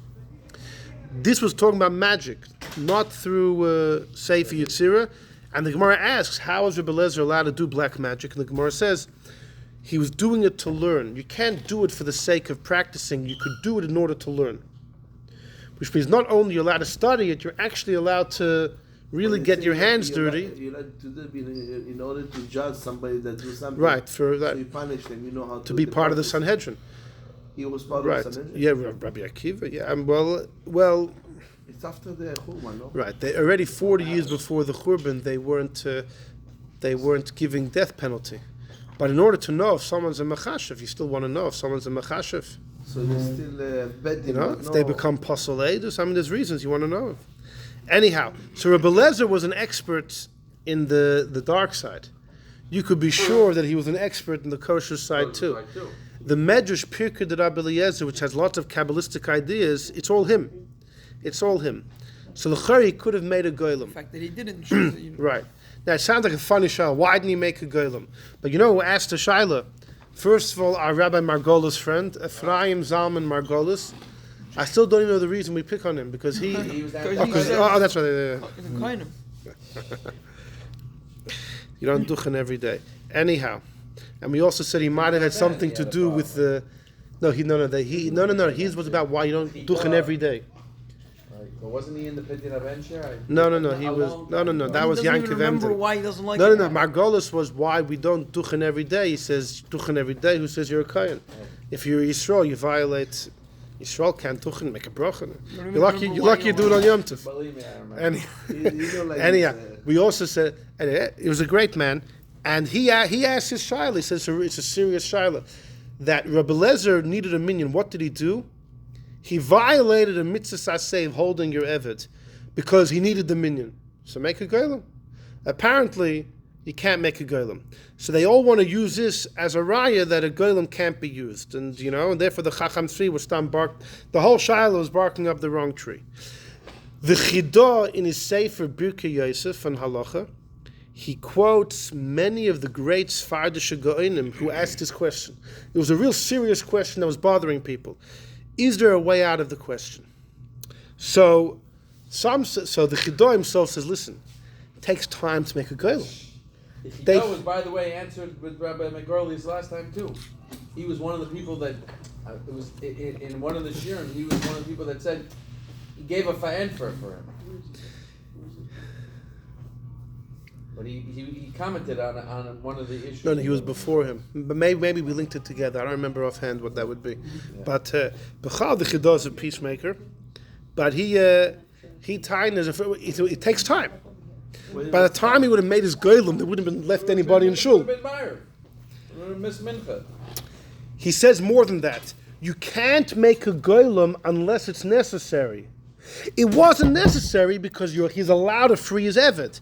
Since freeing your eved is a personal mitzvah, and the minyan needs, so you're allowed to do it, then you're not allowed to make a golem. Margolis kind of the other way around. That you're only allowed to free your eved if that's the only way to get a minyan. So you can make a golem. So then faked, you can't make the eved. You don't like that? I think you can go both ways. Depends how you look at it. Are you looking at it from this side or from this side? Yeah, meanwhile, he's missing the whole point. There could have been no time. He's making like that was the only thing in the world. No, that's a separate answer. Of course it's a separate answer. He's making like the only thing that was stopping this minyan was the fact that he didn't make a golem. What was the minyan for? What was the minyan for? Rashi learns it was like a kaddish or a baruch hu. Rabbi Eliezer freed his. Now Rabbi Eliezer was very wealthy, so he's not going to feel the impact of his. What do you hate Shmei Rabbah to be somebody? It's incredible. Of course you do it. You free your Eved for one Yesh Shmei Rabbah. It's a mitzvah derabim to free for one. Yeah. I wanted to, but there's something fascinating though. So the Chidah gives these. He gives another answer, but this is what either it takes a long time, or the Chidah says you can only do it when it's your only option, since the mitzvah of the public of the minyan overrides your personal mitzvah of holding on the Eved. It became allowed to free the Eved, and therefore it's not necessary anymore to make the golem. Maharal says the other way around. Since you can make the golem, then you're not allowed to violate your personal mitzvah, and whatever. Okay, but they quote the Rosh. The Rosh in Masechta Brachos discussing this story in number 16 says, wait a second. A personal mitzvah versus a public mitzvah. A public mitzvah overrides. What if the personal mitzvah is biblical and the public mitzvah is rabbinic? According to Rashi, the public mitzvah here was rabbinic, a kaddish, a baruch hu. The personal mitzvah is a deraisa, you have to hold on to the Eved. And yet the Gemara says the public wins. So that's a whole new rule in halacha. A public derabbanan is better than a private deraisa. Yeah. But says the Rosh, who says? You want the fishma. You don't need a minyan fishma. But says the Rosh, no, you know when this happened? It was Shabbos before Purim. They needed to lay in Parsha Zohar. You mentioned that. They needed to lay in Parsha Zohar. So, and some hold it's deraisa, you need a minyan. So says the Rosh, so that's why a public mitzvah, which is biblical, overrides a private mitzvah, which is biblical. But there's no proof from the Gemara that a rabbinic mitzvah public, because this was Shabbos. That's what the Rosh says. So if it was Shabbos, you can't make a golem on Shabbos. It's baina, you're creating something. Therefore, you can't make a golem on Shabbos.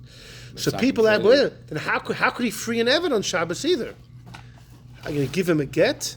You can't give someone a get on Shabbos. Gzeira, you might write. So some say that if you're mafkir your Eved, if you relinquish ownership of your Eved, does he still need? Usually, an Eved needs an emancipation document, a shtar shichur.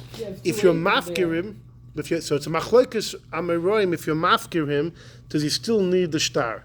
So if Rabbi Eliezer holds that he doesn't need the shtar, then you could say that since there's no document involved, there's no issue of writing. Maybe you could be mafkir.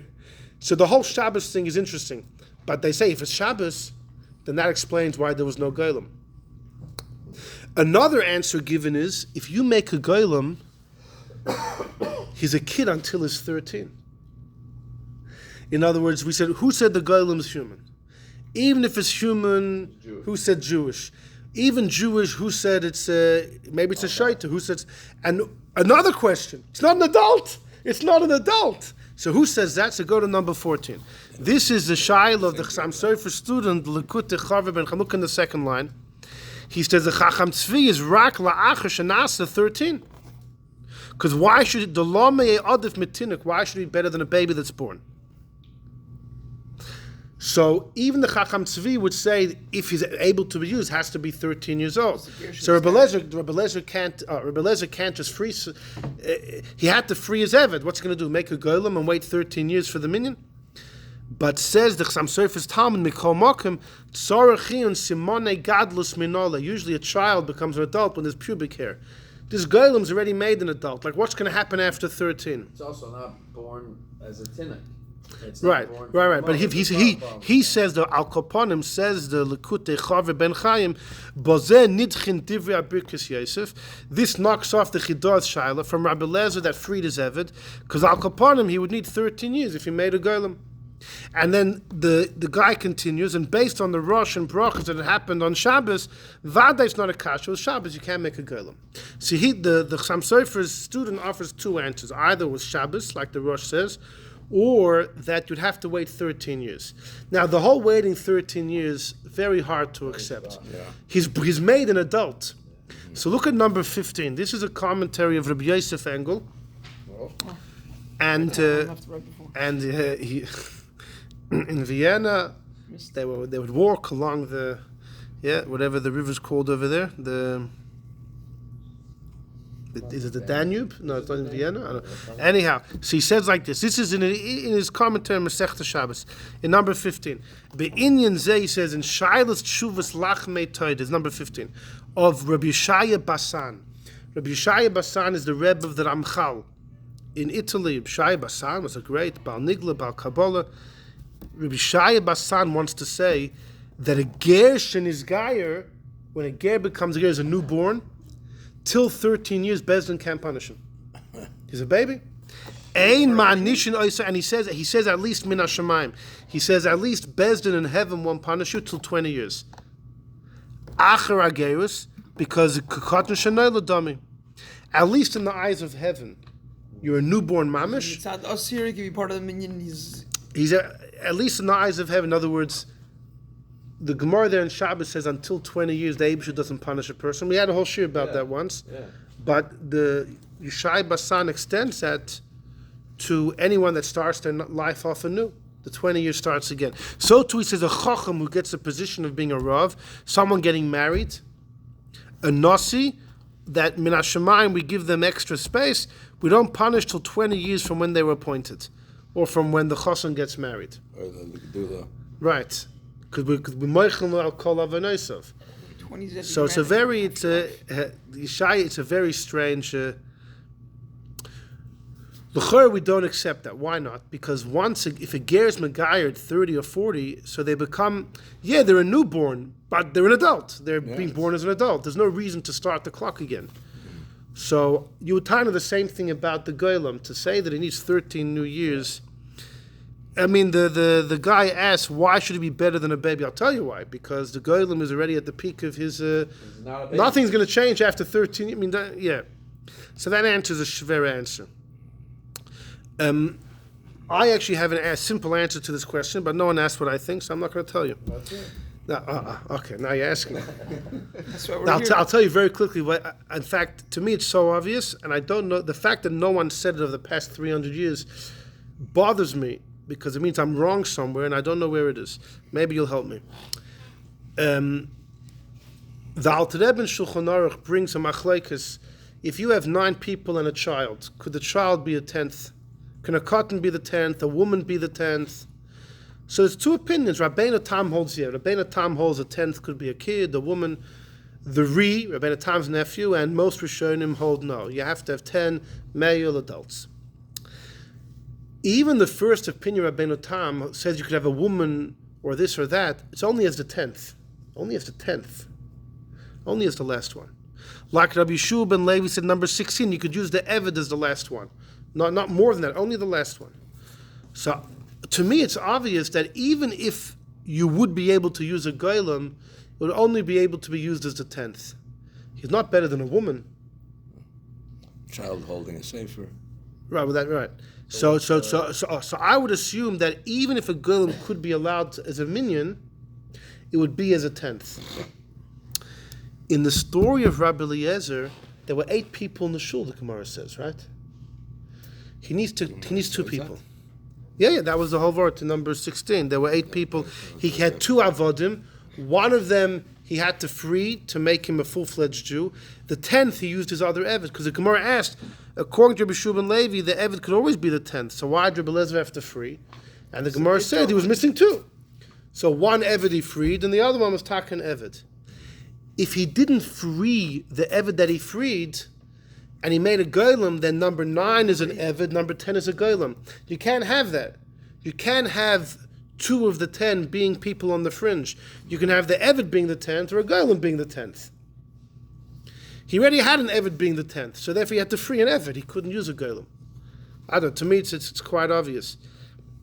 That was even when the Chacham Tzvi is offering that he could be part of the minyan, he meant as the 10th. Because that's what Rabbeinu Tam says, you could use a kid or a woman only as the 10th. So the Chacham Tzvi wasn't asking to make a whole minyan of golems. I don't think he was saying that. That a golem can't be better than a woman. The Chacham Tzvi asked, could he be a 10th person? He didn't ask, could you have a whole minyan out of golems? Or even 6 and 4. No, but so you're assuming that What I'm telling you is like this. If you say a golem could be used as a 10th man, there's no longer a question from the Gemara number 16. Because Rebbe Lezer there came into shul, there were 7 besides him, 8 people, right? And he had plenty of avodim. So, right? So what's he going to do? If he's going to make a golem, so that's going to be number 9. What's going to use for number 10? don't think the Chacham Tzvi is asking a halachic question on whether or not the golem was the 10th. He was saying factually, we needed a 10th guy. Can we make this golem the 10th? Right. So okay. So if you want to say a golem, the entire minion of golems, then you would have a question from the Gemara in Brachas. But I'm saying if you would only use the golem as a 10th person. But why are you saying that? Just Because Rabbeinu Tam factual- says that about a cotton, a boy Yeah. who's not bar mitzvah. I'm just saying we have precedent of someone who's second class, whatever. I don't mean Isha second class, but in other words, Plan B only works as number 10. Accordingly, there's no question from the Gemara number 16. Even two different categories, like one cotton. Yeah. One average. Yeah. Rabbeinu Tam says you can't have 8 men and an Isha and a cotton. 9. The last one, Isha or cotton. So in this story here, there's 8 people. What's he going to do? He's going to make a golem for number 9, and what's number 10? 3 and Eved. He's doing that anyways. Use an Eved. You can't use the Eved and the golem. You can't have 2 people on the fringes, 9 and 10. Right, you need 9, and then Label brought up a good point. The Yeah. golem can't be one of the Tishoinim. Right. So for Shmoyne Esrei, it would be a problem. Right. Right. Oh, anyhow, so that's. We'll finish off in number 18. Number 18, the Chacham Tzvi had a son who, besides Yankov Emden, he had a son called Rabbeinu Meshulam. And Rabbeinu Meshulam got hold of a manuscript that his father wrote. And his father wrote like this, later on in life. His father, Chacham Tzvi, says, V'ro'isi I see b'Sefer Pardes, in the Sefer Pardes Remoinim, that was put together by the Moshe Cordovero in the Sharei Cholos 10th Perek. After he brings the mimer of Rava creating a person, and his mafalful, he says like this. The Ramak says like this. This is the Arizal's teacher. Habriya hahi, that creation which is in the image of a person, does not have a neshama, does not have a nefesh or a ruach, only animalistic energy. It's the chayes, it's an animal in a human body. So said the Chacham Tzvi, I was very happy when I saw that. Because that proves my conclusion that you can't use them for v'nistayes farasi siyu sheyesh by mamash. I was very excited. Because since it doesn't have the soul of a human, so then he has no business with something which needs a minion or even a mezuman, 3 nefashim b'Yisrael. He's much worse than a woman. A woman's a Jew. A human, a Jew. This is just an animalistic soul. And that's what he said. He says, for a minion, you have to have people who are men, adults, chayiv and mitzvahs. And this golem doesn't have any of that. It's clear that it doesn't work. And even those that hold that a kid works, it's because that kid one day will be a full-fledged adult. Ma'ashenk, in this golem that will never be chayiv and mitzvahs. More than that, he has an animalistic chayas. This is too easy. Then that's what the whole question of He thought it was a human energy. What? Because why? It's when you study a golem, you can't even detect that it's a golem. So it's like, why can't it speak? Is it just a faculty of speech it doesn't have, or there's a serious issue in its mental? Yeah, but there's still a question of inkesuvas. So according to this, there should have never even been a question. How can you even have a havamina to use a golem?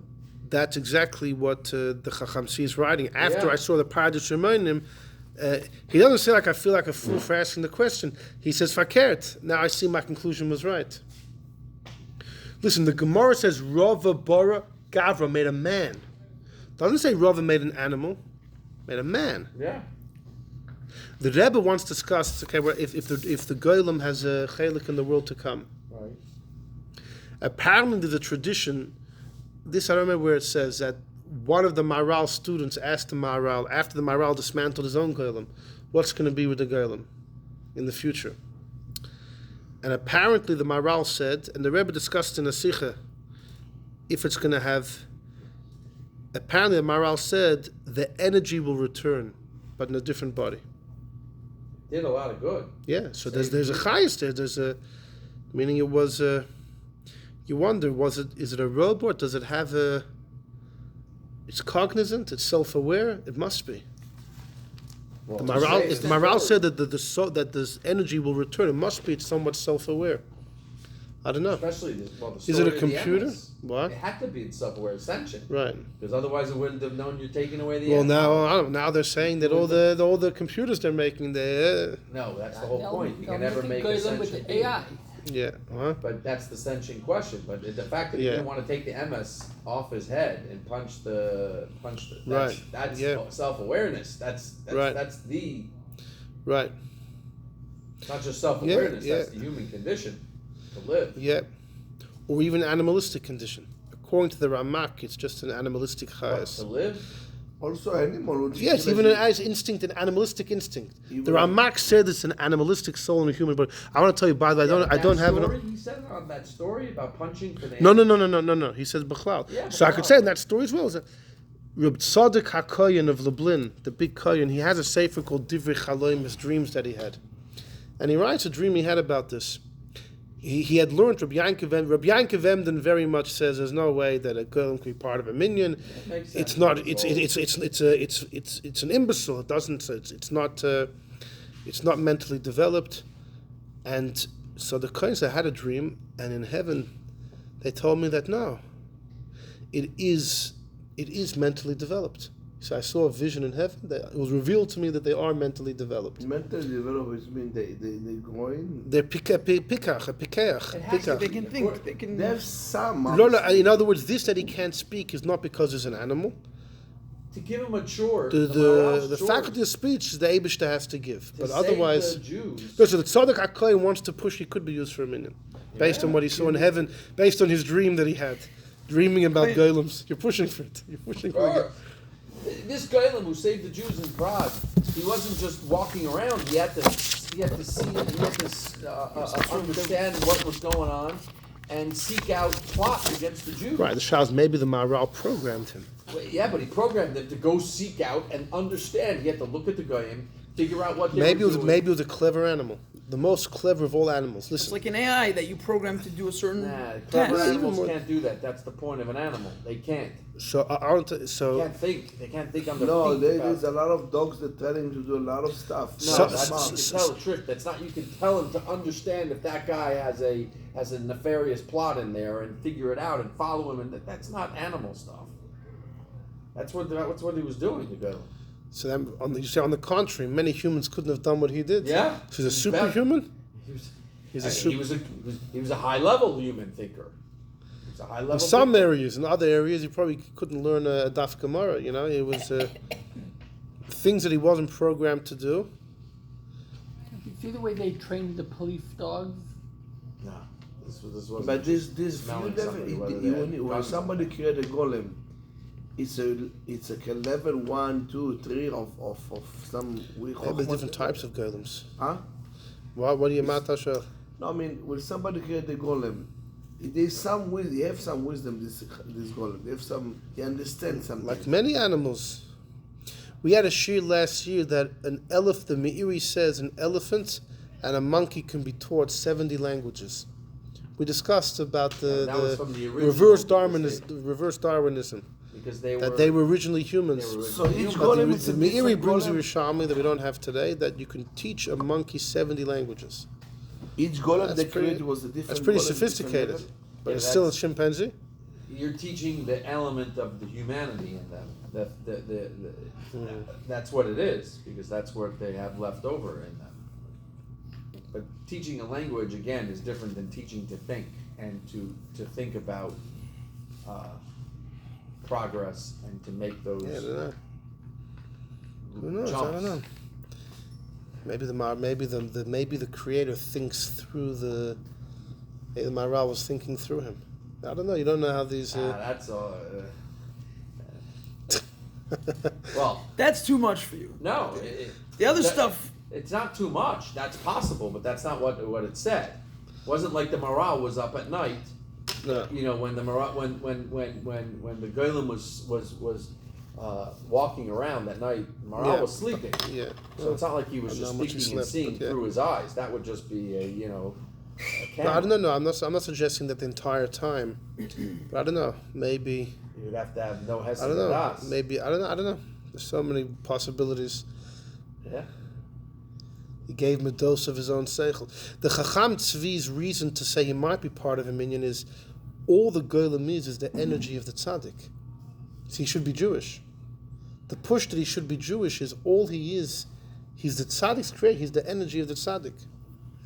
So maybe some of the seichel inside Look, it it shines goes back to through. the first thing we learned. These are Avram's souls. No, so maybe That's what the maybe Torah the calls golem, it. depending on who created the golem, is how clever the golem is.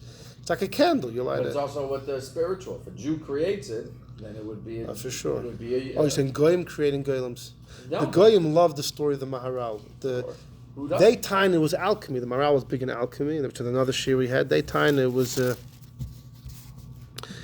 an invention of alchemy. That's hanefesh asu. So the one who says that it was souls that Avram made, that person Golems, would yeah. certainly hold that they would be able to be a minion. Made a soul. So how can you say it's It has a soul, an animalistic soul. Yeah, it's from Avram. Avram's the maker. How could Avram make an animalistic soul? He made animals, That's the key. and these were animals in human bodies. Yeah. You're saying, but why would he make them? You're saying, why, if they weren't real humans, why would he make them? They were soldiers. You could have made a bunch of Yeah, it was dogs an that would army. have killed they would have been in It your was an army. You army. could have had an army of dogs. It's all An starts army of from the humans. first one. The Kol Hashem Chutzah B'Charan. Ken. It's meant they make a But golems. Ken, look at, yeah. The Kach Pirish Haravad. They make a golems. Avram Asad, what? He made an army. Had to To fight fight. 4 kings. Oh, he took. That's already. Who knows? He had an army, him and Eliezer, and 318 people. Maybe they were all golems. No, it said that Maybe that's why he won. He had to Maybe fight that's why he 4 won. kings. The He was a invincible powerful army. king. By saying It's the an invincible army. That's a whole noob shot. The reason that he It's a won the clone war. Army. That's what I see it. Taka, not one of his soldiers died. Now you know why? They were invincible. All right. Okay, I'm sorry. Yeah, yeah, yeah, yeah.